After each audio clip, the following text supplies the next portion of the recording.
Vote دے دیا عمران خان صاحب کے گمنام سپاہیوں کو، جن کا کوئی نشان ہی نہیں تھا، اور کوئی کسی کے نشان پہ تھے، کوئی نشان پہ تھا، تو وہ اس لیے. اور پھر نواز شریف صاحب خود ڈاکٹر یاسمین راشد صاحبہ سے ہار گئے، اور ابھی بھی وہ پینڈنگ ہے معاملہ. اور شہباز شریف صاحب کا الیکشن مشکوک ہے، مریم صاحبہ کا الیکشن مشکوک ہے، مہر شرافت ابھی بھی انصاف مانگ رہے ہیں، شہباز شریف صاحب کے لیے عالیہ حمزہ اپنے لیے انصاف مانگ رہی ہیں. یہ سب کچھ ساری سیٹیں جو ہیں وہ مشکوک ہیں، اور لاہور کی تو ساری کی ساری سیٹیں مخصوص ہیں جی مشکوک ہیں.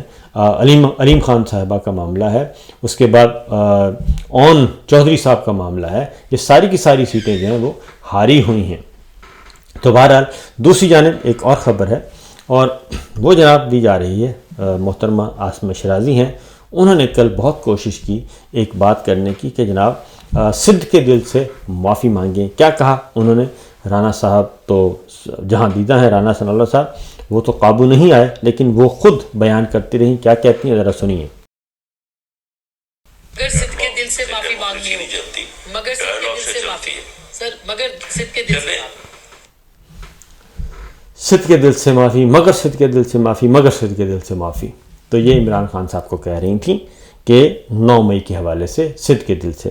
تو جناب یہ سوال اس کو ہم یہیں چھوڑ دیتے ہیں، کیونکہ صدق کے دل سے معافی مانگنے کا وقت آیا تو ہو سکتا ہے پھر ہم سب کو معافی مانگنی پڑے، اور پھر شاید جو ہے سب سے پہلے تو صدق کے دل سے معافی مانگنی چاہیے جو عمران خان صاحب پہ، ان کی فیملی پہ اور ان پہ کیچڑ اچھالا گیا. صدق کے دل سے معافی تو مانگنی چاہیے کہ جو ارشد شریف کے قتل سمیت باقی تمام صحافیوں کا قتل کیا گیا، جمہوریت کا قتل کیا گیا، معاشی قتل کیا گیا، اور اس پہ آئین توڑا گیا، اس پہ معافی مانگیں، اور قانون توڑا گیا اس پہ معافی مانگیں، الیکشن چوری کیا گیا اس پہ معافی مانگیں.